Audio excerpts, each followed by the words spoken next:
Selamat datang kembali semuanya di Neutrality Studies. Hari ini, kita akan membahas perkembangan terbaru bersama Pietro Shakarian, sejarawan dan pengajar di American University of Armenia di Yerevan. Pietro, selamat datang kembali. Scale, vandaag is besproken te sermu smart. Seperti now, Mado dicum this might di singing frupikmer and have heard this sticking sedanis to thing. We will. And start with Kami akan. Dan mari mulai dengan artikel terbaru Anda, Ketakutan Merah Ketiga Amerika. Artikel ini Anda terbitkan di The Nation, dan pada dasarnya Anda berpendapat bahwa Trump sedang menghidupkan kembali ketakutan merah saat ini, benar? Dan bisakah Anda menjelaskan pandangan Anda tentang gagasan baru Donald Trump yang gila ini? Well, the whole idea is really, Pascal, to crush dissent. Sebenarnya, Pascal, seluruh gagasannya adalah untuk menghancurkan perbedaan pendapat. Bukan hanya, maksud saya pertama-tama seperti yang bisa dilihat semua orang, ini ditujukan kepada DSA dan Mamdani, dan semua itu. Maksud saya, sejak awal, itulah sasaran utamanya. Tapi sasaran yang juga sangat penting dari kemarahan Trump adalah mencoba menghancurkan dan membungkam perbedaan pendapat soal kebijakan luar negeri.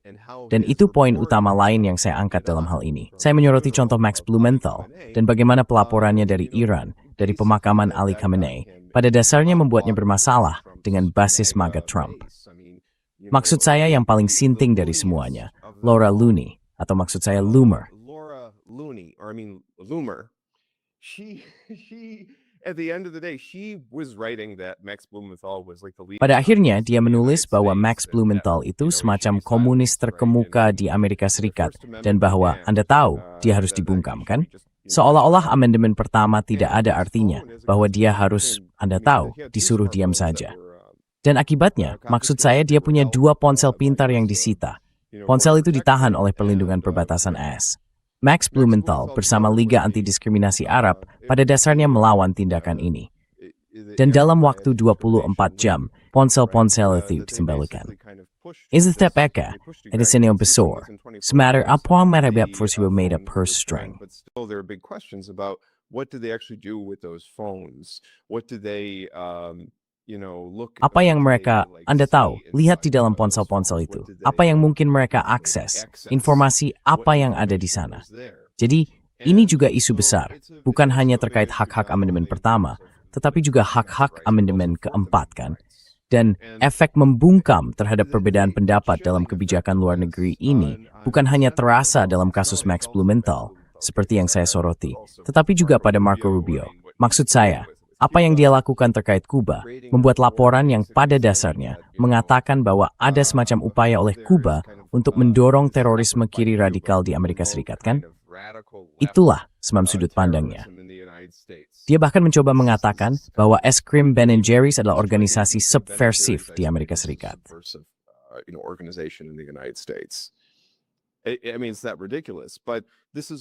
Maksud saya, ini benar-benar konyol. Tapi semua ini merupakan bagian dari upaya pemerintahan Trump. Pertama, karena mereka tahu bahwa mereka sedang bermasalah menjelang pemilu paruh waktu. Kedua, mereka tahu bahwa mereka juga sedang bermasalah dengan bisa dibilang perang di Iran ini, situasi di Selat Hormuz ini. Dampaknya terhadap ekonomi global sangat besar. Dan apalagi yang bisa ini adalah cara untuk mengendalikan narasi. Maksud saya, bahkan jika kita kembali ke Red Scare kedua pada era Joe McCarthy, itu juga sebenarnya merupakan upaya untuk mengendalikan narasi. Untuk kurang lebih membungkam mereka yang ingin mengatakan bahwa, Anda tahu, kita seharusnya bahkan tidak berada dalam perang dingin, bukan? Maksud saya, dan itulah yang sedang kita hadapi di sini.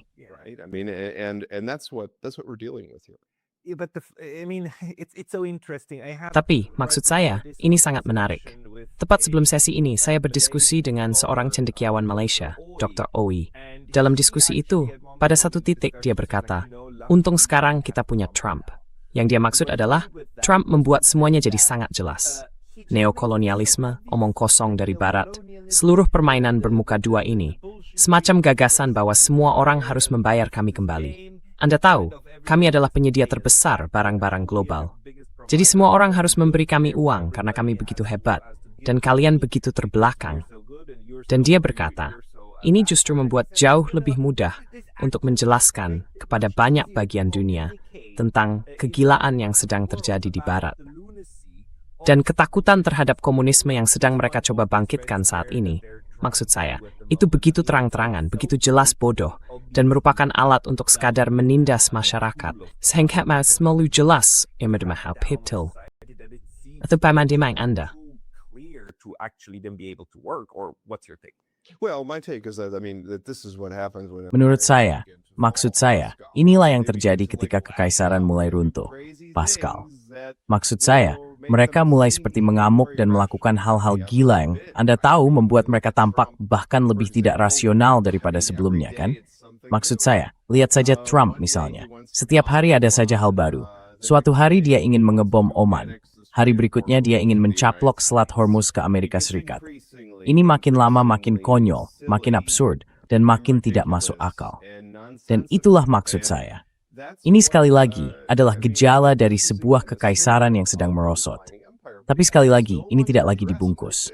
Dan sebenarnya, saya setuju dengan Bapak itu, ini tidak lagi dibungkus dengan gagasan. Oh ya, hak asasi manusia dan demokrasi dan nilai-nilai Eropa, entah apapun itu. and European values, whatever they are, and that, you know what, we're gonna, come in and Dan itu, everything is tahu gonna be tidak, fine. kita akan And masuk, all lalu those semuanya akan space baik-baik for saja. all those talking points Dan are oh ya, gone. tatanan berbasis aturan, semua slogan itu sudah hilang. Sekarang kita hanya melihat wajah telanjang kekaisaran Amerika, kan? Dan itu juga wajah yang bahkan tidak peka terhadap mereka yang bertugas di luar negeri. Maksud saya, lihat apa yang terjadi dengan USS Abraham Lincoln. Astaga, itu benar-benar mengerikan. Dan itu seperti, Anda tahu yang selalu mereka katakan selama Perang Irak. Maksud saya, ketika saya remaja dan tumbuh besar di Amerika Serikat, kami membicarakan Perang Irak. Begitu kami mulai sangat mengkritik Irak, atau seluruh proyek imperial Amerika ini, proyek abad Amerika Baru, atau apapun itu. The new American century or whatever. The way to silence that was basically say, well, Cara untuk membungkam itu pada dasarnya adalah dengan berkata, ya, kami mendukung pasukan, kan? Itu seperti cara mereka untuk mengatakan, dukung perang. Tapi dengan menempatkan pasukan sebagai wajah dari itu, dan mengalihkan kritik dari gambaran yang lebih besar, dari konteks perang yang lebih luas, tentu saja, siapa yang tidak akan mendukung pasukan yang berada di garis bahaya? Tentu saja. Tapi itu cara untuk mengalihkan perhatian dari isu sebenarnya, yaitu tanggung jawab mereka, karena menempatkan pasukan itu dalam bahaya dan menciptakan perang yang mengerikan di Irak ini. Dan Trump melakukan hal yang sama lagi. Ini, sekali lagi, adalah kekejaman lain di Timur Tengah, ketika kita melihat apa yang sedang terjadi sekarang dengan Iran. Ini benar-benar, ini sebuah Hey, just a very quick note, the best way to support... Hai, sekadar catatan singkat. Cara terbaik untuk mendukung kanal ini adalah dengan mendaftar ke Substack gratis saya. Anda juga bisa membantu lewat langganan berbayar di sana, atau membeli merchandise baru kami di neutralitystudies.com. Tautannya ada di bawah. Sampai jumpa di sana. Karena ini begitu jelas bodohnya, sehingga untungnya sekarang mulai terlihat. Karena, ya Anda tahu, 20 tahun lalu, saya rasa banyak orang juga termakan gagasan bahwa para diktator jahat ini, Hussein dan J serta Iran, mengancam pasukan kita.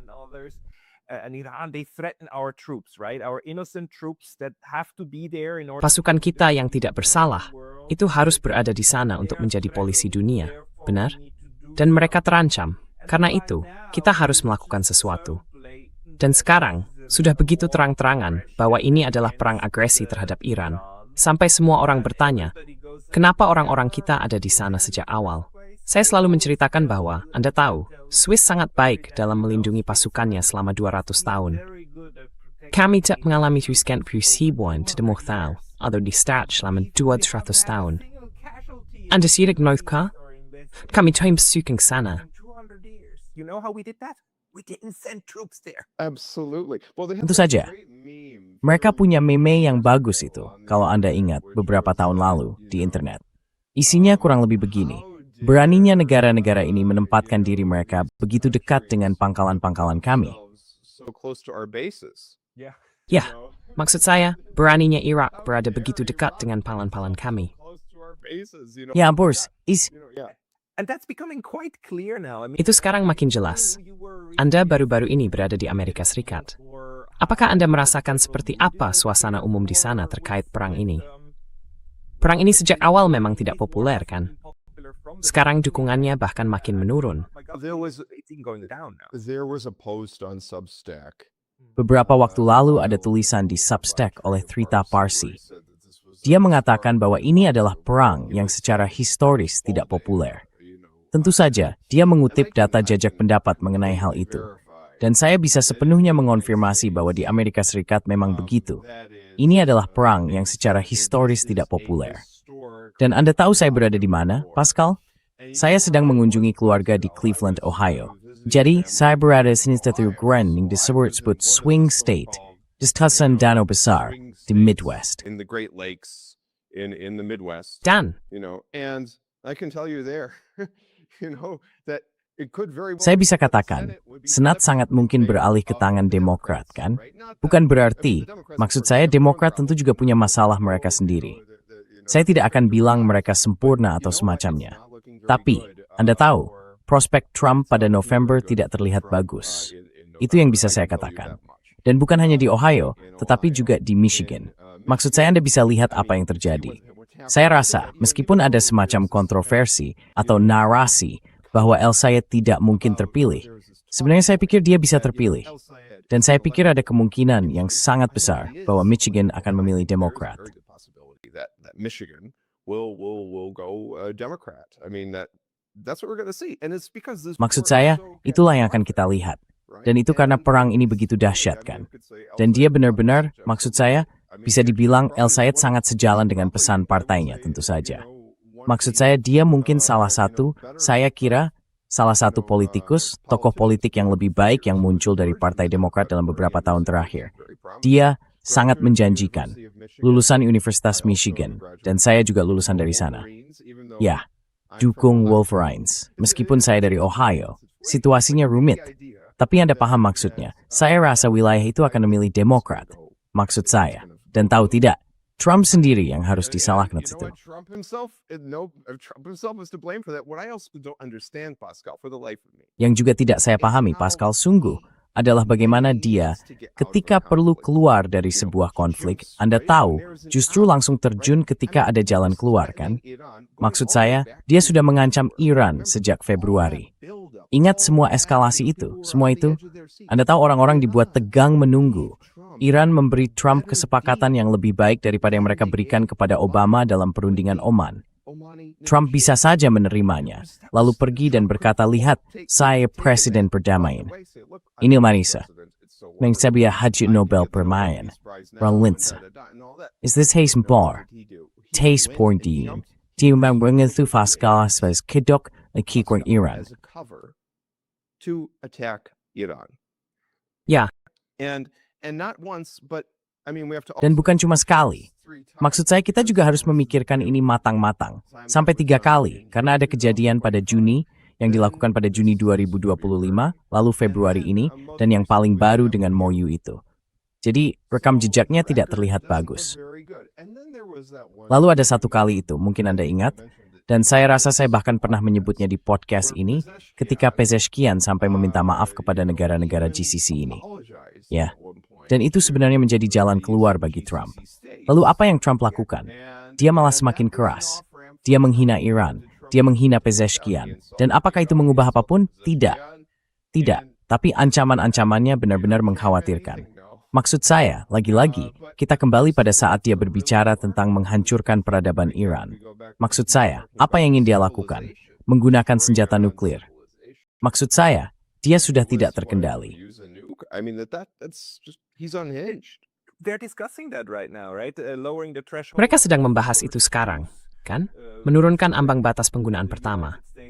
Karena Amerika Serikat adalah salah satu dari sedikit kekuatan nuklir, menurut saya, satu-satunya kekuatan nuklir yang tidak punya kebijakan tidak menggunakan lebih dulu.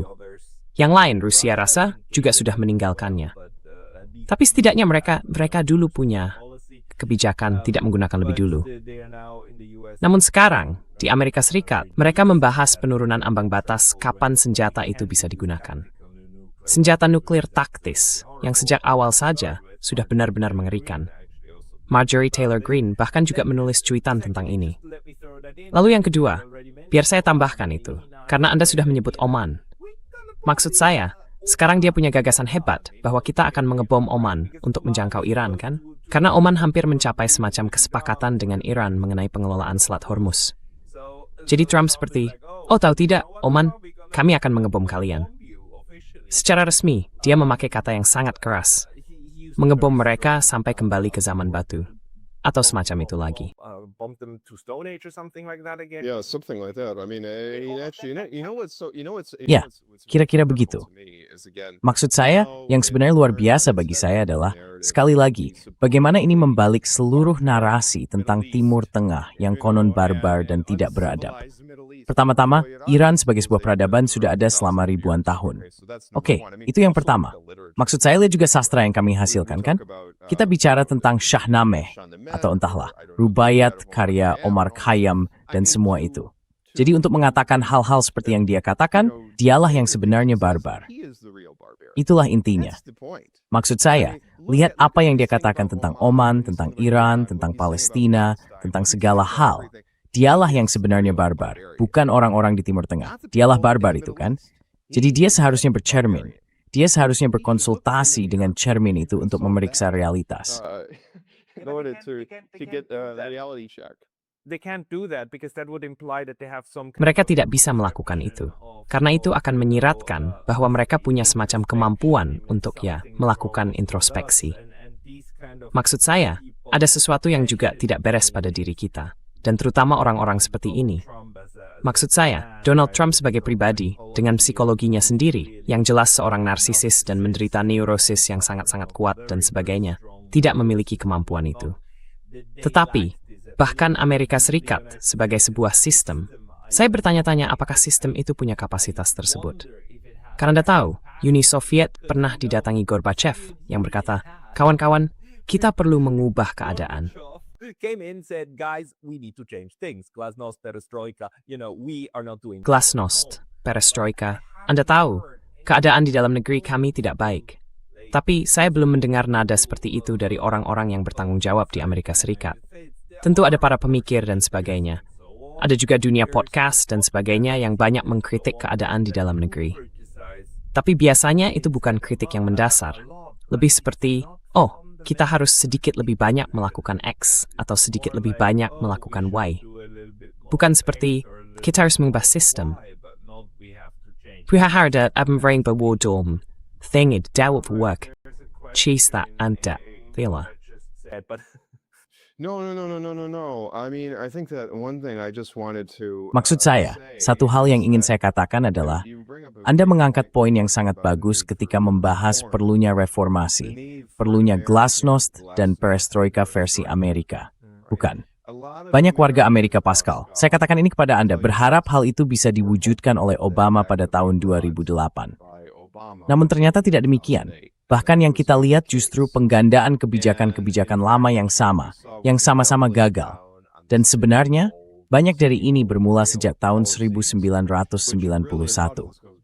Karena begitu elit Amerika menyatakan bahwa kami memenangkan Perang Dingin, yang bahkan tidak benar. Tetapi ketika mereka berkata, kami memenangkan tanda kutip Perang Dingin, kami mengalahkan Uni Soviet.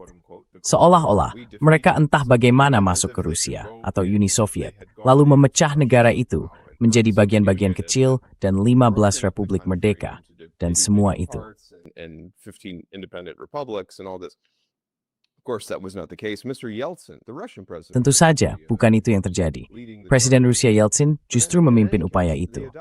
Tetapi bagaimanapun, mereka kemudian mengadopsi gagasan bahwa kita yang membubarkan Uni Soviet. Bahkan ada narasi yang menyebut Ronald Reagan sendiri membubarkan Uni Soviet. Lalu lihat betapa hebatnya kita. Kita begitu hebatnya sampai Amerika bahkan tidak perlu melakukan reformasi. Tidak perlu berubah. Demokrasi tidak perlu terus berkembang, maju, dan disempurnakan dalam situasi kita. Karena semuanya sempurna di sini. Bukan dah. Ini adalah akhir sejarah seperti kata Fukuyama. Padahal, kenyataannya kita melihat sejarah terus berjalan, dan terus berjalan, dan terus berjalan. Itulah realitanya. Gagahan bahwa anggasingan kita bisa berada di atas sejarah adalah puncak kesombongan. Above history is the pinnacle of arrogance. By history, Fukuyama of course meant the development. Yang dimaksud Fukuyama dengan sejarah tentu saja adalah perkembangan model-model sosial. Kan? Dia seolah mengatakan, tidak, liberalisme sebagai model sosial terakhir adalah yang akan bertahan untuk waktu yang lama. Tetapi yang kita lihat justru, oh tidak, sama sekali tidak begitu. Maksud saya, bahkan ada model sosial peradaban lain yang merupakan proyek yang layak. Dan omong-omong, apa yang baru saja dicapai Tiongkok, yakni mengangkat 800 juta orang keluar dari kemiskinan dan membawa mereka ke kelas menengah, adalah keberhasilan peradaban terbesar dalam pengentasan kemiskinan sepanjang sejarah manusia. Dan itu tidak dicapai melalui model ala Barat, kan? Bukan oleh kaum liberal Fukuyama dan semacamnya, kan? By Fukuyama's liberals and so on. But Even you could even say neoliberal is what he's. Bahkan bisa dibilang, neoliberal itulah pendekatan yang dia gunakan. Karena, maksud saya, kita sebenarnya sedang membicarakan semacam pendekatan ekonomi laissez-faire dan segala hal yang menyertainya. Bahkan di Amerika Serikat sendiri, gagasan seperti ini sudah mulai ditantang. Karena sekarang Anda melihat orang-orang seperti Tuan Mamdani atau El Sayed muncul, mengkritik ini dan mengatakan bahwa kita membutuhkan sosialisme demokratis, atau Bernie Sanders dan sebagainya. Jadi, bahkan model itu di dalam Amerika Serikat pun sedang ditantang. Kita juga melihat bagaimana neoliberalisme ini secara terang-terangan mengeksploitasi rakyat Amerika. Terutama sekarang, ketika muncul kontroversi baru tentang pusat data AI. Di negara bagian seperti Kentucky, Michigan, atau Ohio, ada komunitas yang memprotes perusahaan teknologi besar yang membawa masuk pusat-pusat data AI ini, yang menghabiskan energi dalam jumlah sangat besar.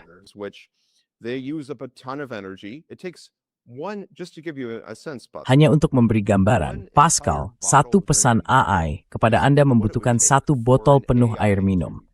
Sebanyak itulah air yang mereka gunakan. Dan mereka berisik. Maksud saya, sangat luar biasa berisik. Seperti yang bisa Anda bayangkan. Benar-benar di luar nalar. Dan polusi yang mereka timbulkan dari semua ini sungguh gila. Jadi komunitas-komunitas ini, dan ini bukan soal merah melawan biru, orang-orang memang tidak mau hal-hal ini ada di lingkungan mereka. Meskipun ada semua janji bahwa, oh, ini akan menghasilkan pendapatan ekonomi dan akan menjadi dorongan bagi perekonomian. Dan semua itu dan sebenarnya omong-omong, orang Armenia termakan janji itu di bawah Pashinyan.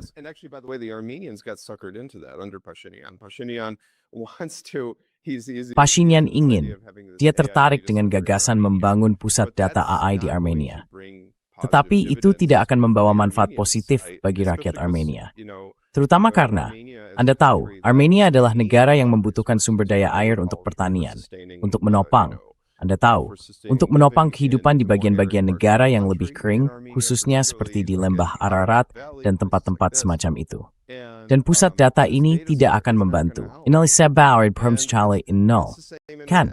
Maksud saya, itu tolong suara. That's kind of my 2 cents there. I wonder why people are not fans of the idea. Saya heran kenapa orang-orang tidak menyukai gagasan bahwa pusat data yang sepenuhnya otomatis akan menciptakan lebih banyak lapangan kerja. Maksud saya, Anda setidaknya butuh 1 atau 2 penjaga malam, kan? Maksud saya, itu akan, ya, semua ini sekarang sedang terjadi. Dan pada saat yang sama, kita menghadapi konflik-konflik mengerikan yang terus berlanjut. Maksud saya, perang Iran sama sekali belum berakhir, kan? Kita semua memahami itu. Kita sedang berada di tengah-tengahnya. Iran tampaknya sudah menemukan strategi untuk menghadapi itu. Saya rasa mereka tidak akan banyak lagi bernegosiasi dengan Amerika Serikat. Setidaknya bukan seperti yang mereka katakan. Saya rasa mereka tidak mengharapkan apapun dari itu. I don't think they expect anything from it. No, they checked out already at this point, Pascal. Tidak. They're not- Pada titik ini mereka sudah tidak lagi terlibat, Pascal. Maksud saya, mereka sudah menyatakan pemerintahan ini, mereka sudah selesai bernegosiasi, khususnya dengan pemerintahan ini. Jadi pada dasarnya mereka sudah tidak lagi terlibat. Sekarang, Trump mengklaim sedang bernegosiasi dengan orang-orang Iran. Saya tidak tahu orang Iran yang mana yang dia ajak bicara atau yang dia maksud. It's steniket, idmonjir the dressing thathernate. They're not, maybe invisible Iranians. or the Is Tressa the son of and Tressa, his Ray. Reza Pahlavi, well, Reza Pahlavi. Ya, maksud saya, dia jelas bukan perwakilan rakyat Iran yang paling cemerlang. Tapi tetap saja, mungkin Trump sedang berbicara dengannya. Bisa jadi itu semacam ruang gema begitu. Tapi saya pikir ya, rakyat Iran tidak akan. Mereka sudah selesai. Mereka sudah selesai. Mereka sudah selesai dengan orang ini, sudah berakhir. Ini tidak akan terjadi. Dia pikir, dan masalahnya juga, dia sudah mendapat kesempatan lebih dari sekali. Iran menunjukkan itikat baik yang besar. Dan saya katakan besar karena mereka berada di bawah sanksi. Mereka berada di bawah tekanan yang sangat besar.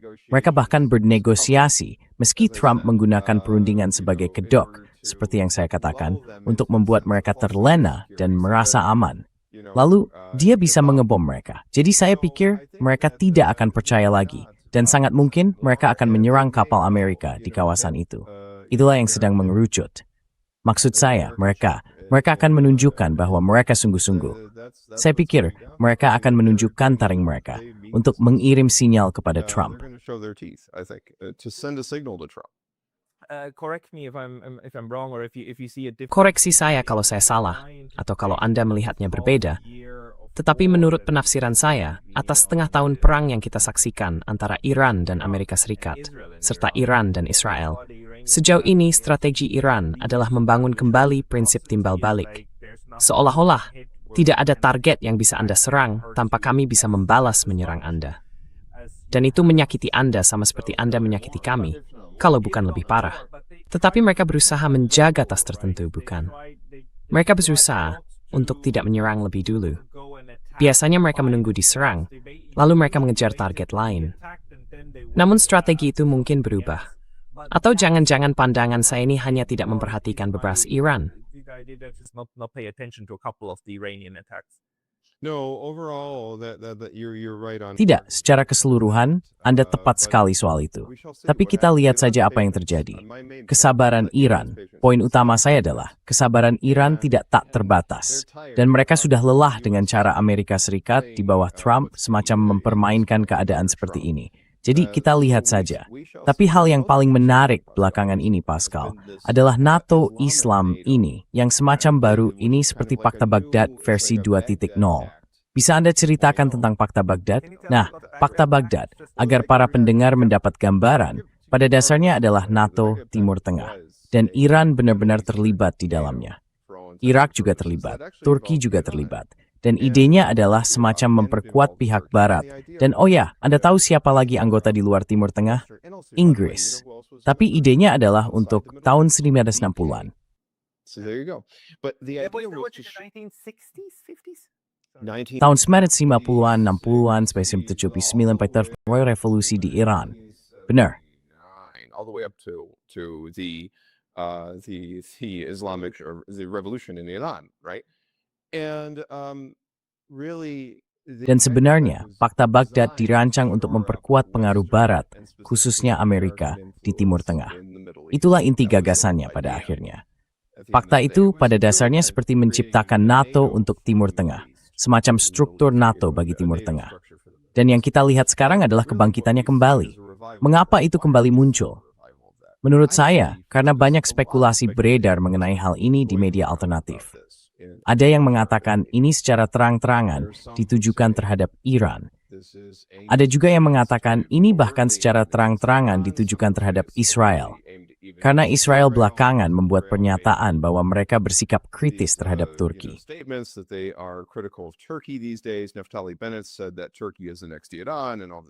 Naftali Bennett mengatakan bahwa Turki adalah Iran berikutnya, dan segala macamnya. Maksud saya agak skeptis soal sejauh mana Turki dan Israel benar-benar akan bentrok. Tapi saya jadi melebar. Poin utamanya, menurut saya pribadi, itulah yang terjadi. Jadi apa kesamaan kita dengan ketiga negara itu? Pakistan, Arab Saudi, dan Turki. Semuanya sejalan sepenuhnya dengan Amerika Serikat. Dan itu mengindikasikan kepada saya bahwa Pakta Mekah ini, karena memang sekarang ditandatangani di Mekah. Dan idenya, sekali lagi kesamaan di sana adalah bahwa mereka semua Muslim.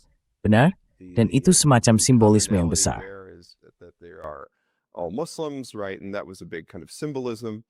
But the idea really, I think, is that Namun, menurut saya, gagasan utamanya adalah bahwa infrastruktur militer Amerika di Teluk Persia telah dihancurkan oleh Iran.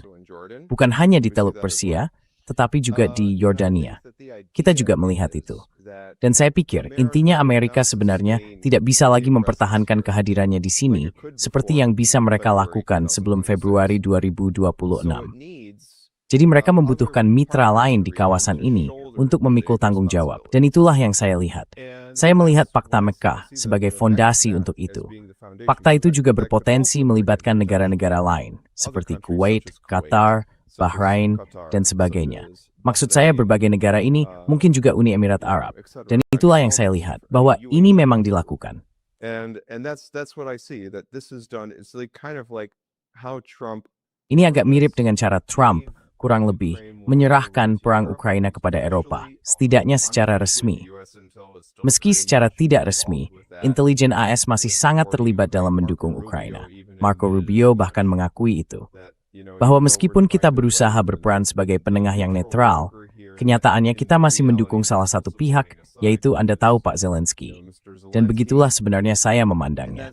Orang small team mengambil beban itu dan Amerika Serikat, dan menyerahkannya ke mitra sabing hawat duit bin di Timur Tengah. Assured thoughts, Hosiga with.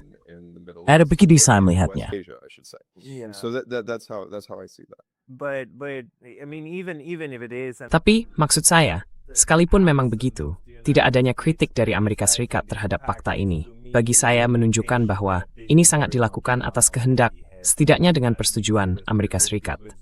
Karena ini membantu gagasan pembagian beban tersebut. Tapi ada beberapa poin lagi. Pertama, kita tidak pernah melihat fakta itu. Mereka tidak mempublikasikan apapun tentangnya, putusannya, atau apapun itu. Tidak ada sekretariat, tidak ada dewan, tidak ada tempat pertemuan. Kita bahkan tidak tahu apakah mereka akan saling mengirim Sherpa atau semacamnya. Ditambah lagi, tentu saja kita sudah memiliki aliansi pertahanan Pakistan-Arab Saudi yang dibentuk setahun lalu, dan sekarang tiba-tiba semua orang melupakannya atau tidak menyebutkannya. now suddenly everybody just forgets about or doesn't mention. And the third point, except for NATO, Dan poin ketiga, selain NATO, saya tidak bisa memberi Anda contoh aliansi militer jangka panjang yang berhasil dibentuk dan tetap bertahan. Kita pernah punya Pakta Baghdad, yang kemudian begitu saja meredup sampai tidak ada yang mengingatnya. Kita punya SEATO, Organisasi Perjanjian Asia Tenggara, yang meredup hingga lenyap dan tidak pernah berhasil. Dan selalu ada semacam model NATO seperti ini. Oke, Amerika Serikat ada di dalamnya, Inggris ada di dalamnya, bahkan Prancis ada di dalamnya. Lalu mereka mengendalikan wilayah mereka sendiri. Tetapi itu meredup. NATO benar-benar satu-satunya. Ketika Amerika Utara berhasil tetap menjadi penyeimbang dari luar kawasan dan menjaga tali kendali atas satelit-satelitnya tetap terikat kuat. Sampai-sampai satelit-satelit itu senang menjadi satelit kecil. where the satellites are happy to be like little satellite. Well, they also, there are even questions. Bahkan ada juga pertanyaan soal NATO, karena ada pertanyaan sejauh mana mereka akan bertindak untuk menerapkan pasal 5. Sebab soal pasal 5 ini, kita juga harus ingat bahwa bahkan dengan adanya pasal 5, bukan berarti itu reaksi spontan.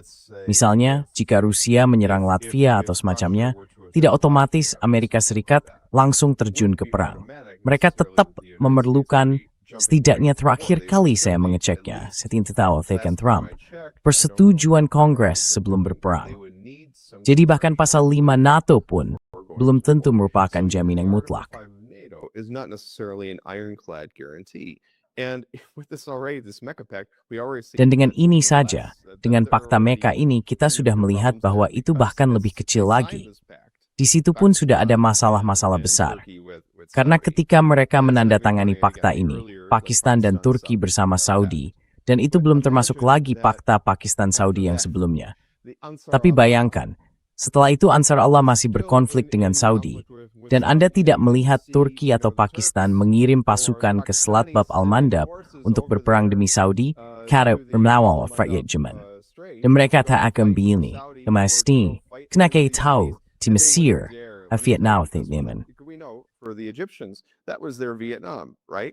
And if the Turks or the Pakistanis were to get Dan kalau involved, Turki that atau would become Pakistan sampai their terlibat, Vietnam. itu akan menjadi They would Vietnam not bagi want mereka, to get kan? mixed up. Jadi mereka tidak ingin They ikut would not terseret. want to- they would not Mereka want to tidak get ingin mixed up terseret with ke Yaman. and they Dan would tentu certainly saja mereka not tidak ingin mix it up berurusan with dengan Yemen Yaman. because Karena they mereka know tahu it itu would sama not be sekali winning bukan sesuatu yang proposition akan by berakhir any dengan means. kemenangan. And that already Dan itu shows sudah menunjukkan keterbatasan the Fakta Mekah ini. limitations of this Seberapa particular efektif pact. sebenarnya fakta itu? It's not- Bagi it's saya, not- hampir how terlihat effective seperti is it fakta itu really? tidak lebih berharga daripada It almost kertas seems tempat to ia me that ditulis. it's not worth Karena kalau Anda bahkan the tidak time. bisa melakukan Because intervensi if secara we can berhasil terhadap intervene Anda tahu, successfully Ansar Allah yang menyerang Saudi, itu menimbulkan pertanyaan-pertanyaan serius tentang fakta ini. Serious questions about this pact.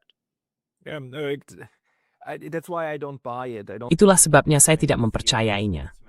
Saya tidak yakin itu sungguh-sungguh dimaksudkan. Itu dimaksudkan sebagai sikap politik, semacam, mari tunjukkan bahwa kita sejalan, tetapi kemudian kita akan begitu saja melupakannya. Dan memang begitulah yang terjadi pada sebagian besar fakta semacam ini dalam sejarah. Fakta-fakta itu hanya dilupakan, lalu dibiarkan meredup dan menghilang. Tetapi yang lainnya, mungkin kita sedikit beralih ke Eropa, tentu saja NATO, dan Anda tadi minggengnya, pas lemah tidak otomatis. To that. Article 5 is not automatic. And actually, I No, think it's not. when we look at Dan sebenarnya, saya pikir ketika kita melihat pengurangan pasukan Amerika Serikat di Korea Selatan yang baru-baru ini diumumkan, itu sedikit membuat saya khawatir. Karena salah satu prasyarat agar Amerika Serikat bisa berperang dalam perang proksi berikutnya adalah tidak menempatkan pasukannya di sana.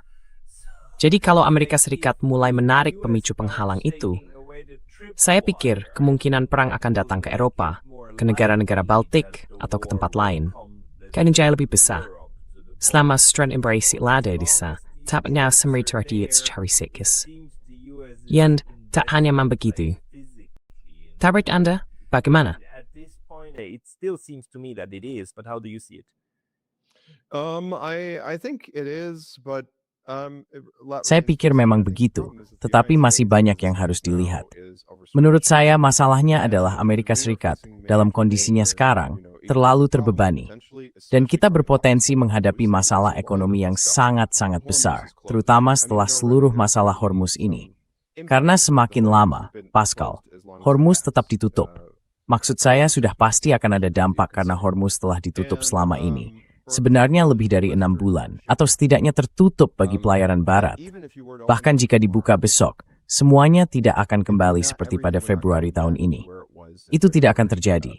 Dan yang kita lihat, yang berpotensi kita hadapi, adalah krisis ekonomi yang sangat-sangat besar akibat situasi ini. Crisis resulting from this situation, and we're not feeling it, immediately right now. Dan kita belum langsung merasakannya sepenuhnya saat ini. Sebenarnya, sedikit banyak kita sudah merasakannya. Maksud saya, dampaknya sudah mulai terlihat. Tapi dalam beberapa bulan mendatang, kita benar-benar akan melihat dampak besarnya. Jadi ini hanya akan makin memperkuat anggapan bahwa Amerika Serikat terlalu terbebani, bahwa perlu ada fokus yang lebih besar pada urusan dalam negeri Amerika Serikat, dan lebih fokus pada Amerika Serikat sendiri daripada semua langkah imperial di luar negeri itu. Jadi, ini pasti akan mengguncang situasi geopolitik. Dan begitulah saya melihatnya. Bagi Amerika Serikat, persoalan yang cukup sulit. Dan, istay, Yuhan juga cepat seru fuakot. Hal lain yang juga beresing untuk disebutkan, perlu saya catat, adalah gagasan tentang TRIP ini. Ya, jadi ini ya koridor rute Trump yang tadi masih kita bicarakan. It's your think, Eri Strength. Just kavemsia juga thrip. Ini sebagian dilakukan untuk mempermudah pengisolasian bukan hanya Rusia tetapi juga Iran.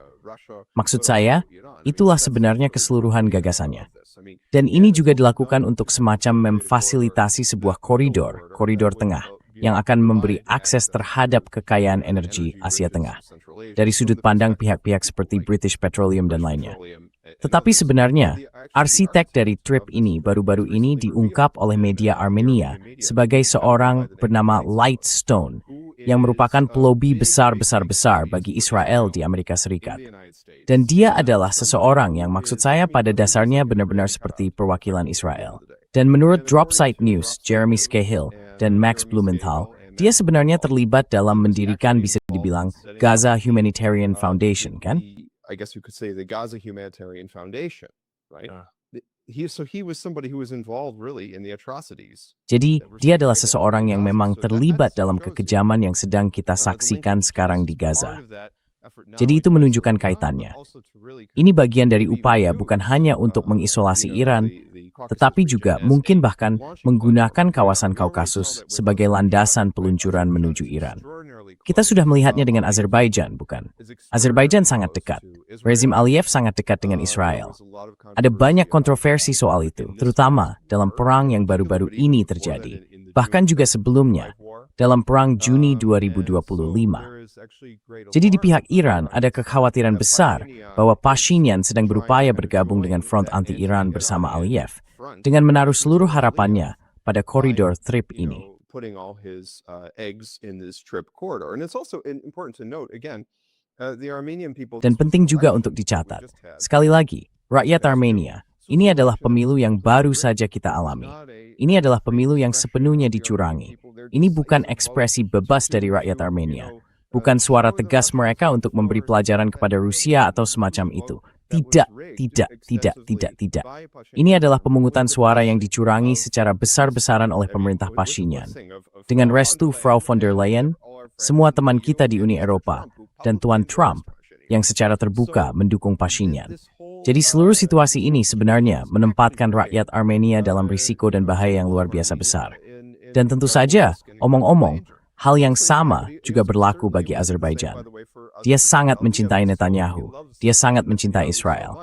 Tetapi pada kenyataannya, hubungan itu pada akhirnya akan sangat merugikan Baku. Ya.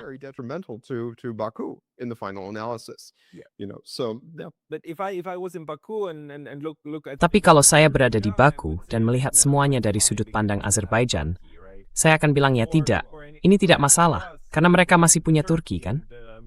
Sebelum apapun terjadi pada kami, sesuatu akan terjadi pada Turki. Dan maksud saya ya tidak masalah. Masih ada cukup waktu.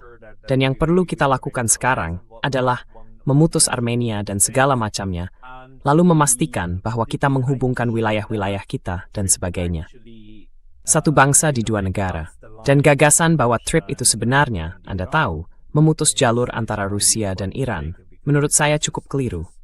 Karena itu mengabaikan fakta bahwa keduanya terhubung melalui Laut Kaspia. Ya, tentu saja. Tapi itu jauh lebih mudah daripada mengangkut barang dengan truk, kan? Tentu. Dan saya pikir Ukraina mencoba membawa perang itu ke Laut Kaspia, kan? Dan Iran sebenarnya berkata, hentikan ini sekarang, atau kalau tidak. Dan lucunya, Sergei Smoled.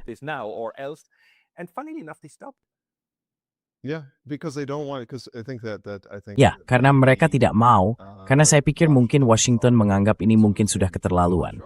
Meskipun saya juga tidak menutup kemungkinan, karena Zelensky tidak banyak melakukan apapun tanpa persetujuan Washington. Jadi, dia sepenuhnya ikut terlibat. Bagaimanapun, dia sudah berkomitmen. Tentu. Jadi saya pikir, sekali lagi, mungkin Trump atau timnya menganggap akan menarik untuk menggabungkan dua front. Itu satu kemungkinan. Ada juga kemungkinan bahwa Anda tahu, Zelensky, maksud saya, inilah yang dikemukakan Trita Parsi, bahwa Zelensky berusaha menggabungkan dua front, karena dia ingin Amerika Serikat terlibat langsung dalam perang Ukraina, dan terlibat langsung dalam perang tembak-menembak dengan Rusia. Sambil pada saat yang sama, juga menyeret Eropa ke dalam perang tembak-menembak langsung dengan Iran.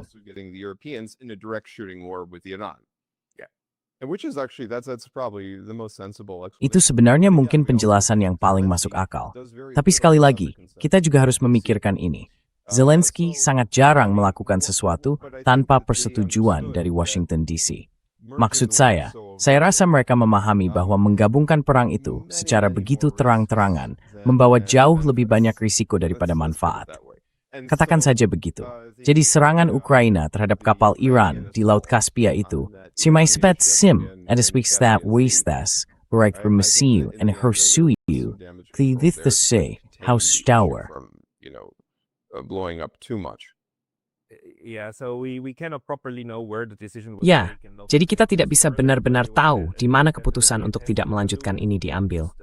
Tapi ini jelas sebuah uji coba, hanya untuk melihat apakah dua konflik ini bisa menyatu, dan atau mungkin berada di ambang menyatu. Namun, pertanyaan yang lebih besar bagi saya tetap, mengapa Iran punya kesabaran strategis dan bersedia melakukan itu? Rusia juga begitu. Dan menurut saya, orang-orang Eropa sedang berupaya melemahkan kesabaran strategis itu demi alasan yang bunuh diri. Tapi menurut Anda, sejauh mana posisi hal ini sekarang? Karena misalnya, pabrik-pabrik wild berries yang terbakar itu, maksud saya, sangat dramatis. Dan itu jelas dimaksudkan hanya untuk terus mengiris perang ini sedikit demi sedikit hingga masuk ke Rusia sendiri. Apakah Anda punya indikasi tentang bagaimana ini diterima di sana? Saya pikir masalahnya pada strategi Eropa dan, sebagai kelanjutannya, strategi Ukraina, kan?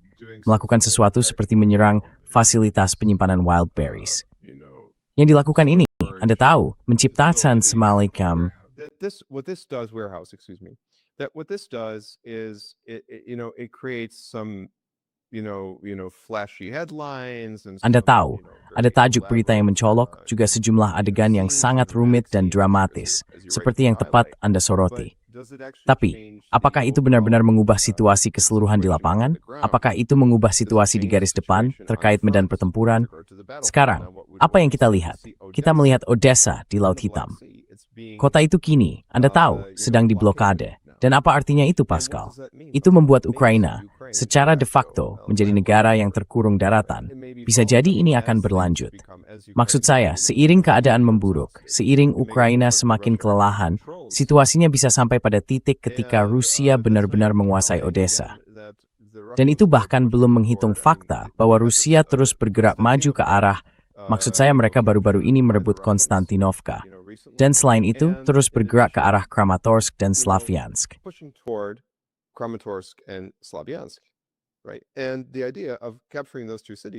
Dan gagasan untuk merebut dua kota itu benar-benar akan menjadi akhir dari garis pertahanan Ukraina di Donbas. Begitu wilayah-wilayah itu direbut, Rusia akan punya jalur yang jauh lebih mulus untuk benar-benar mengakhiri perang ini dengan cepat. Ukraina tidak punya banyak pilihan. Maksud saya, Ukraina mengalami kekurangan personel yang sangat besar. Orang-orang Eropa mati-matian berusaha mungkin mengubah seluruh dinamika. Mereka mungkin ingin, Anda tahu, mencoba merongrong kepercayaan publik di Rusia terhadap kemampuan negara Rusia untuk memberikan keamanan kepada rakyat dan sebagainya. Tapi itu tidak akan berhasil dalam jangka panjang. Dan seperti yang Anda soroti, itu sangat-sangat berbahaya bagi orang-orang Eropa. Maksud saya, publik Eropa. Seperti yang Anda tahu betul, karena Anda sekarang berada di Swiss, publik Eropa, Anda tahu, tidak mendukung perang dengan Rusia.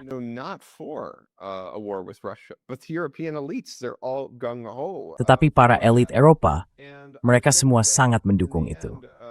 Dan saya pikir, pada akhirnya, para elit Eropa itu tidak, kalau pernah ada contoh jelas tentang elit politik yang tidak mewakili kepentingan rakyatnya, itulah yang kita lihat saat ini dengan Uni Eropa. Karena apa yang mereka lakukan? Mereka menempatkan rakyat mereka sendiri dalam bahaya demi tujuan-tujuan geopolitik yang samar dan demi perang yang sungguh bersifat imperialis ini, di mana rakyat Ukraina secara harus menambas itu mewangi sebapion. And in words producing Norsts, itu Kuprox, tap kerikus gat Ukraina untuk berperang dalam perang proksi Rusia. Itulah yang berwujud. A proxy war against Russia. That's really what's going on. If people don't see that now, I mean, you even have some. Kalau orang belum melihat itu sekarang, maksud saya, bahkan ada sebagian orang di kiri politik yang mencoba mengusung gagasan solidaritas Ukraina-Gaza atau apapun itu. Padahal kenyataannya, mereka tidak melihat perang Ukraina sebagaimana adanya, yaitu perang imperialistik yang mengerikan, di mana rakyat Ukraina dijadikan umpan meriam oleh elit Barat. Dan itulah tragedi besarnya. Maksud saya, Ukraina akan menarik untuk melihat apa yang terjadi. Ngomong-ngomong, saya bukan salah satu orang yang percaya bahwa Anda tahu ketika perang ini sesekira kemungkinan hasil akhirnya pada Cyanide adalah Ukraina akan menjadi negara sisa. Ukraine would become a rump state. It would lose a lot of land to Russia. Ukraina akan kehilangan banyak wilayah kepada Rusia. Kemungkinan besar, bahkan Odessa. Wilayah itu pun akan hilang. Tetapi saya tidak yakin kita akan berada dalam skenario di mana Polandia mengambil bagian barat Ukraina, atau Rumania mengambil sepotong wilayah Ukraina, atau semacam itu. Karena kalau kita melihat Ukraina bagian barat pun, maksud saya, mayoritas penduduk di sana adalah orang Ukraina. Apakah mereka ingin menjadi bagian dari Polandia? Apakah orang Polandia menginginkan mereka? Itu pertanyaan besar. Oke, jadi orang Polandia mungkin punya keinginan historis terhadap kota Lvov. Tetapi mereka mungkin tidak ingin membawa begitu banyak orang Ukraina ke negara mereka, bukan? Kita harus mulai berpikir seperti itu. Karena menurut saya itu tidak realistis.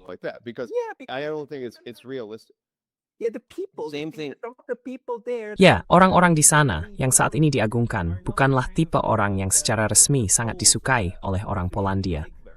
Saya juga berpikir bahwa pasti akan masih ada bagian dari Ukraina yang tersisa. Yang menjadi masalah bagi saya adalah mengatakan bahwa negara sisa ini tidak mampu bertahan hidup. Maksud saya tidak. Itu akan menjadi sebuah negara. Austria saja bisa hidup.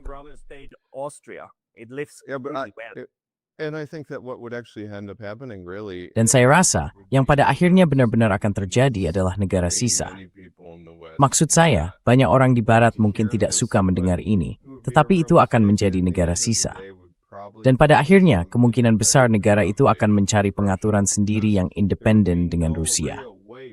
Sebab, dengan semua masalah yang tadi saya bicarakan, masalah keuangan dan sebagainya, tidak ada cara yang realistis bagi Barat untuk benar-benar mempertahankan operasi ini selamanya. Maksudnya, mempertahankan Ukraina sebagai apa yang disebut anti-Rusia untuk melawan Rusia, semacam itu. Dan begitu pula omong-omong. Saya bisa mengatakan hal yang sama tentang wilayah Zakarpattia. Orang-orang di sana tidak akan ingin menjadi bagian dari Hungaria.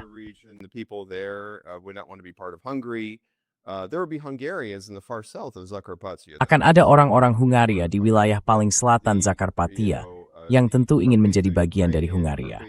Tetapi Anda tahu, penduduk Karpatia Ukraina, Karpatia Rusin, tidak akan begitu tertarik pada kemungkinan itu. Dan seterusnya, bukan? Jadi akan ada negara Ukraina yang tersisa. Tetapi Ukraina itu, demi kebutuhan, demi kelangsungan hidup dasar rakyat dan masyarakatnya, harus mencari suatu kesepakatan dengan Rusia. Sebenarnya itulah yang benar-benar sedang kita lihat. Karena memang merupakan kepentingan alami rakyat Ukraina untuk mencapai kesepakatan dengan Rusia. Maksud saya, mereka itu seperti satu keluarga besar Slavia Timur. Rusia, Ukraina, Belarus. Itulah kenyataannya, Pascal.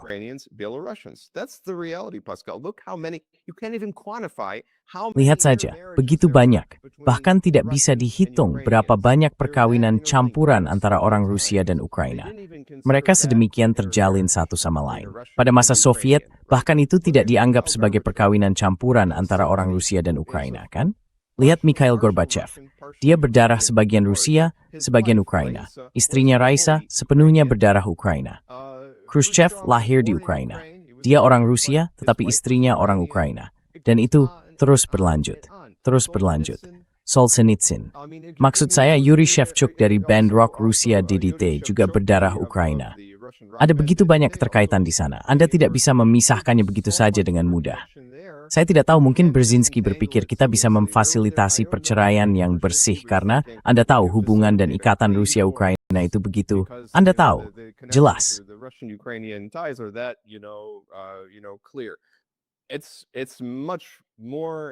Jauh lebih ambigu daripada yang dia kira. Sejarahnya begitu saling terkait dan terjalin, sehingga tidak mudah untuk memisahkannya. Dan itulah kenyataan yang akan dihadapi rakyat Ukraina. Pada akhirnya, rakyat Ukraina menginginkan perdamaian. Mereka tidak ingin perang ini berlangsung selamanya, seperti yang kita lihat. Mereka tidak ingin. Kita tidak ingin melihat skenario di mana seorang perempuan muda kehilangan tunangannya dalam mesin penggiling daging dari perang imperialis yang tidak adil ini. Pada akhirnya, rakyat Ukraina akan menemukan kepentingan mereka sendiri. Dan kepentingan mereka sendiri itu mencakup kepentingan utama mereka adalah menemukan perdamaian dengan Rusia. Itu adalah kepentingan alami Ukraina. Dan Anda tahu, begitulah hasilnya.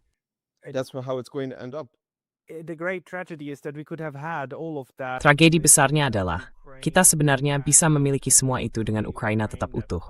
Ukraina yang netral, yang menemukan modus vivendi, dan menjadi jembatan antara Uni Eropa dan Rusia, bukan benteng untuk melawan Rusia.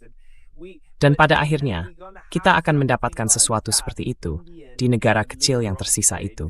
Karena Uni Eropa tetap harus mendukungnya, sementara negara itu perlu bertahan hidup, dan entah bagaimana berurusan dengan Rusia. Kebutuhan ini, pada suatu titik, akan muncul.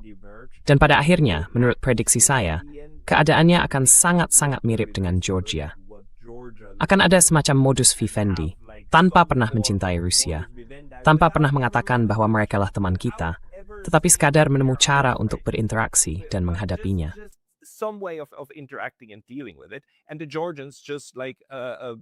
Dan orang Georgia baru menyadari hal itu, pada dasarnya 15 tahun lebih awal dan tanpa pembantaian. Maksud saya, memang ada perang, tetapi bukan pembantaian seperti yang terjadi di Ukraina. Tidak, saya hanya bertanya-tanya, mengapa justru orang-orang Eropa? Saya paham mengapa Imperium Amerika dan sebagainya berusaha mengerahkan segalanya terhadap pihak-pihak yang mereka anggap lawan, lalu melihat apa yang berhasil. Saya paham strategi itu, dan saya paham strategi Brzezinski sebagai seorang ahli strategi. Yang tidak saya pahami adalah mengapa elit di Eropa begitu menyatu dengan seluruh urusan itu, sampai melampaui negara, melampaui kepentingan nasional, melampaui apa yang baik bagi negara-negara Eropa, dan justru habis-habisan mendukung imperium, alih-alih habis-habisan memperjuangkan apa yang sebenarnya baik bagi benua Eropa. Well, I'm going to kind of unpack two things. Baik, saya akan menguraikan dua hal. Pertama, sebelum saya membahas Eropa, saya ingin menyebut Georgia. Pemerintah Georgia telah melakukan pekerjaan yang luar biasa dalam menjaga keseimbangan antara Timur dan Barat.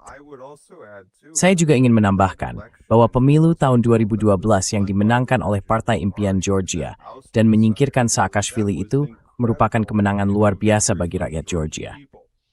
Dan di Armenia, saat Rusia terus pogorong orang terpiling. That scenario being repeated with the June election. And that's one of the reasons why the EU got so. Dan itulah salah satu alasan mengapa Uni Eropa begitu terlibat. Karena mereka tidak ingin melihat Uni Eropa. Dan juga elit neokonservatif di Amerika Serikat, seperti Tuan Rubio. Mereka tidak ingin melihat skenario Georgia terulang di sini. Dan itu sangat mungkin terjadi di Armenia. Tingkat dukungan terhadap Pashinyan sangat rendah menjelang pemilu itu. Tidak mungkin dia bisa menang jika pemilunya benar-benar adil. Namun karena mereka mengkhawatirkan hal itu, mereka tidak ingin sebuah Georgian Dream versi Armenia, semacam varian Armenia dari Georgian Dream, berkuasa. Jadi mereka terlibat untuk bisa dibilang sepenuhnya mengatur hasilnya. Tapi sekali lagi, kita kembali pada pertanyaan ini. Mengapa Eropa melakukan hal ini? Why is Europe doing this? Why are they getting so involved in post-Soviet affairs? Mengapa mereka begitu terlibat dalam urusan pasca Soviet? Mengapa mereka terlibat dalam sebenarnya urusan pasca Soviet yang justru merugikan kepentingan Eropa sendiri? Karena bukan kepentingan orang Eropa untuk menggunakan orang Georgia, Armenia, atau Ukraina melawan Rusia, atau berkonfrontasi dengan Rusia dalam bentuk apapun. Anda tahu, mengingat kondisi geografis yang mendasar, orang Eropa perlu mencapai semacam pemahaman dengan Rusia. Itu kita percaya, ini adalah bagian dari proses penundukan elit Eropa pada kepentingan Amerika. Dan ini adalah proses yang tidak dimulai dalam semalam. Pada masa Perang Dingin, Pascal, Amerika Serikat memiliki pengaruh atas Eropa Barat. Had influence over Western Europe. That was part of the Western Alliance, right, with NATO and all that. Itu bagian dari aliansi Barat kan, dengan NATO dan semua itu. Tetapi ada juga prinsip otonomi strategis ini.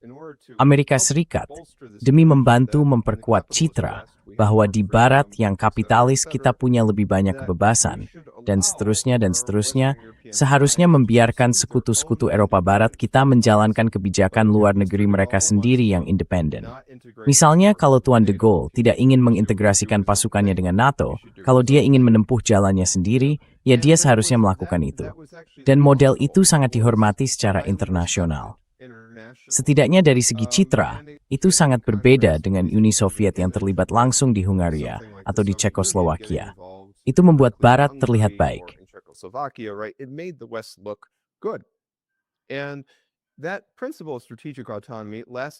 Dan prinsip otonomi strategis itu terus bertahan, bahkan melewati berakhirnya Perang Dingin.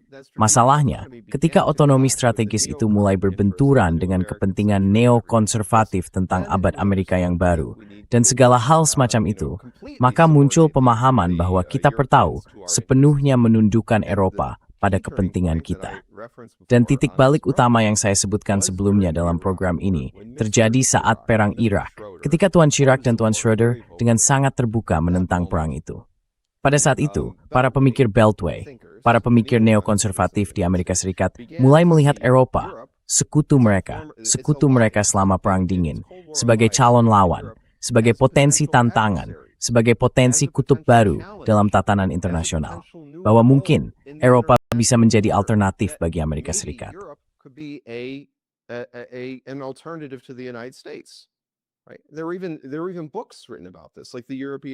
Bahkan ada buku yang ditulis tentang ini, seperti The European Dream. Anda juga bisa melihat tulisan-tulisan tentang hal itu. Jadi idenya adalah, kita harus menundukkan Eropa. Kita harus membuat Eropa sejalan dengan kita, agar mereka tidak menantang kita. Mereka tidak akan menantang momen unipolar Amerika atau hegemoni Amerika. Kita harus menundukkan mereka. Jadi apa yang kita lihat sekarang? Dengan Uni Eropa yang sangat, saya rasa bisa kita katakan tunduk ini, dan Uni Eropa yang benar-benar bertindak sepenuhnya seperti boneka Amerika Serikat, sebenarnya tidak ada kemandirian di sana. Anda juga lihat omong-omong, bagaimana von der Leyen menjilat Trump ketika Trump memberlakukan tarif-tarif ini terhadap Uni Eropa dan sebagainya. Bagi saya, itu menunjukkan bahwa proyek ini kemungkinan besar, maksud saya, Remalispuat senarai kero CIA untuk parod sepenkak masa pemerintahan Bush, et genetik tu stebimemap or CNE. That project largely has succeeded. And what it's done though, it's been extraordinarily. Namun, yang telah dilakukannya itu sangat merugikan Eropa. Dan itu satu-satunya penjelasan yang bisa saya berikan tentang mengapa elit Eropa mengejar kepentingan yang bertentangan dengan kepentingan rakyat mereka sendiri. Karena elit-elit itu dididik oleh, maksud saya, mereka dididik di bawah pengaruh Amerika Serikat. Ngomong-ngomong, ada beberapa pengecualian, seperti Spanyol kan, dan Irlandia. Tetapi Spanyol sayangnya kita melihat apa yang terjadi pada mereka. Ihau tak ingrangap keluar dari barisan.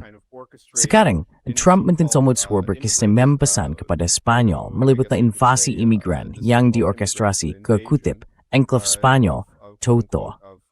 Of the Spanish enclave in North Africa, Ceuta, and also trying to kind of, Anda tahu, dan juga semacam mencoba mengirim pesan kepada Pedro Sanchez bahwa, oh lihat, Anda tidak mendukung perang Iran, Anda tidak mendukung, Anda mengkritik genosida di Gaza. Bagaimana Anda bisa melakukan ini kan? Kami membutuhkan Anda untuk sejalan sepenuhnya dengan kami. Jadi itulah yang saya lihat. Mereka sebenarnya Amerika Serikat dalam banyak hal juga mulai kehilangan kendali sampai batas tertentu. Karena sekarang kita mulai melihat orang-orang Eropa, beberapa pemimpin Eropa, mulai berkata, hey lihat, saya keluar dari ini. Saya tidak akan, Anda tahu, meningkatkan belanja pertahanan saya atas permintaan Anda. Saya tidak mau menjadi bagian dari skema imperialis Anda. Saya keluar dari permainan ini. Begitu Anda melihat itu, sekarang melihat upaya untuk menghukum elit-elit yang sama itu.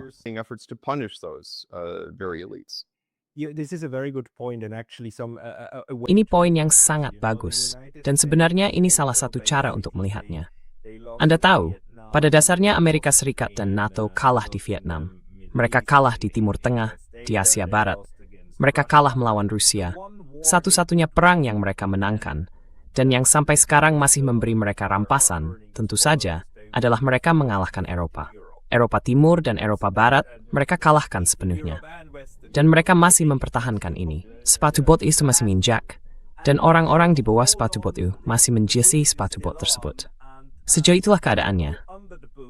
Jadi bagi Amerika Serikat, ini hanya berlangsung cukup sukses. Anda benar.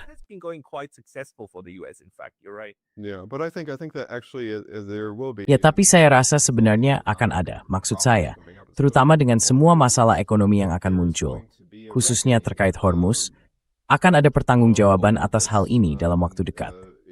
Saya tidak bisa mengatakan persis kapan, Saya tidak akan seperti Nostradamus dan memberi Anda tanggal pasti kapan ini benar-benar akan terjadi, atau semacamnya. Tapi saya bisa bilang bahwa ini akan terjadi dalam waktu sangat dekat. Karena fakta bahwa Hormuz ditutup saja, dan bahkan ik bisa katakan mengambil main nepuk tetap power sebelum semai berpisah banjilan.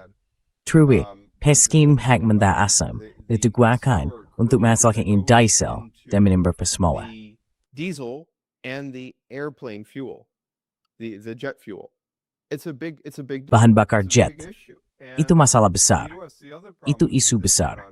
Dan Amerika Serikat, masalah lainnya adalah perang dengan Iran ini. Dan inilah juga alasan mengapa, dari perspektif imperial, keterlibatan Amerika Serikat dalam perang ini adalah langkah yang benar-benar bodoh. Karena itu, menyingkap keterbatasan Amerika. Kalau Anda sebuah negara adidaya, satu hal yang tidak Anda inginkan adalah membuka kartu Anda, menyingkap keterbatasan yang Anda miliki. Benar? Bahasan dari mitologi Joe adalah bahwa Amerika Serikat itu terkut di dunia, no matter terbrace dunia. Nah, faktanya, itukah mampu mengendalikan citra. is the fact that they're able to do image control. They're able to not show. Mereka bisa memperlihatkan, mereka bisa tidak memperlihatkan area-area yang Anda tahu mungkin punya beberapa kekurangan. Tetapi sekarang tiba-tiba Anda tidak bisa mengabaikannya. Ada kelemahan, bukan? Mereka hampir kehabisan, mereka semua. Mereka kehabisan amunisi. Dan itu masalah yang sangat-sangat besar. Maksud saya, bagaimana mungkin sebuah negara adidaya kehabisan amunisi? Itu pertanyaan yang harus Anda ajukan kepada diri sendiri. Kalau ini masih negara adidaya, bagaimana mereka bisa kehabisan amunisi? Dan kenyataannya, Pascal, bahkan negara adidaya pun punya keterbatasan. Bukan? Kita melihat Rusia punya keterbatasannya, Tiongkok punya keterbatasannya, dan Amerika Serikat punya keterbatasannya. Itulah kenyataannya. And the US has its limitations. That's the reality. I think we are back to the United States as a great power. Saya pikir kita kembali melihat Amerika Serikat sebagai kekuatan besar. Saya pikir gagasan tentang negara adidaya ini sekarang tidak berguna. Kalau ada 4, 5, 6 negara adidaya, seluruh konsepnya jadi tidak berguna. Baru-baru ini saya berbicara dengan seorang rekan dari Tiongkok. Saya berkata, apakah Anda khawatir Amerika Serikat mungkin akan melakukan sesuatu terhadap Anda, seperti yang mereka lakukan terhadap Iran? Dia hanya tersenyum dan berkata, ayolah, lihat, Iran terkuat klestige, term into mereka Amerika Serikat. Be strength extra. The United States, so why would we be worried? This is going to be a major Ini akan menjadi titik balik besar. Titik balik yang sangat-sangat besar dalam sejarah dunia. Apa yang telah terjadi? Apa yang berlangsung dengan Iran? Maksud saya, apa yang bisa Anda katakan tentang itu? Itu benar-benar akan menjadi titik balik utama. Kalau Anda mempelajari sejarah di sekolah menengah, sejarah dunia di sekolah menengah, ini akan dipandang sebagai titik balik besar, bukan hanya bagi Amerika Serikat, tetapi juga bagi dunia secara umum. Inventing stek strengths be multipolaritas. in terms of the shift toward multipolarity. This is it actually, the irony also is that Trump in part one of the Ironinya juga, Trump, sebagian karena tentu ada pengaruh Israel, Netanyahu, dan semua itu masuk ke perang dengan Iran. Dan kita tahu itu. Tapi ada juga unsur upaya untuk menghentikan semacam multipolaritas ini. Menghentikan integrasi BRICS, menghentikan proses integrasi Rusia, Tiongkok, Iran ini. Dan ironinya tentu saja, perang itu justru hanya mempercepatnya. Ya, itu hanya membuat proses ini makin cepat. Ya, tentu saja. Jadi, it only made this process even faster. Yeah, absolutely. So Here we are at the end of empire. Inilah kita. Inilah kita di ujung sebuah imperium. Dan Anda tahu, seperti kata Gramsci, maksud saya, Gramsci cukup sering dikutip secara keliru. Tetapi saya suka gagasan bahwa dunia di antaranya adalah dunia para monster. Atau masa di antaranya adalah masa para monster. Ini masa yang berbahaya, tetapi sangat baik untuk bisa secara rutin mendengar perspektif Anda. Jadi Pietro, orang-orang yang ingin membaca lebih banyak tentang Anda atau melihat lebih banyak karya Anda, harus kemana? More about you or see more from you, where should they go? they should go to The Nation magazine because I've been writing mereka there sebaiknya membuka mostly majalah about The Nation. Karena belakangan ini saya paling banyak menulis di sana, di The Nation. Saya baru saja menerbitkan artikel berjudul Ketakutan Merah Ketiga Amerika. Saya juga menerbitkan banyak analisis terbaru tentang Kaukasus. Anda tahu, Mungkin ke depannya saya juga akan menulis di sana, melakukan sebagian besar analisis saya tentang Iran di sana, dan analisis tentang Rusia juga di sana. Jadi disitulah mereka bisa menemukan saya di thenation.com. Saya juga menulis sebuah buku, Anastas Mikoyan, seorang pembaru Armenia di Kremlin era Khrushchev. Jadi kalau para pendengar kami ingin melihatnya, mereka bisa mencarinya di amazon.com. Buku itu juga diterbitkan oleh Indiana University Press, jadi mereka bisa melihatnya di sana. Namun jika mereka ingin melihat analisis geopolitik terbaru saya, bisa dibilang begitu, mereka sebaiknya mengunjungi thenation.com. They should consult thenation.com. So, The links will be in the description. Jadi tautannya ada di kotak deskripsi di bawah. Semuanya, silakan kunjungi majalah The Nation di thenation.com. Dan kami segegaris mengundang Pietro kembali. Pietro Zakaria. Terima kasih banyak atas waktu Anda hari ini. Thank you so much for your time today. Nimal with Simkel.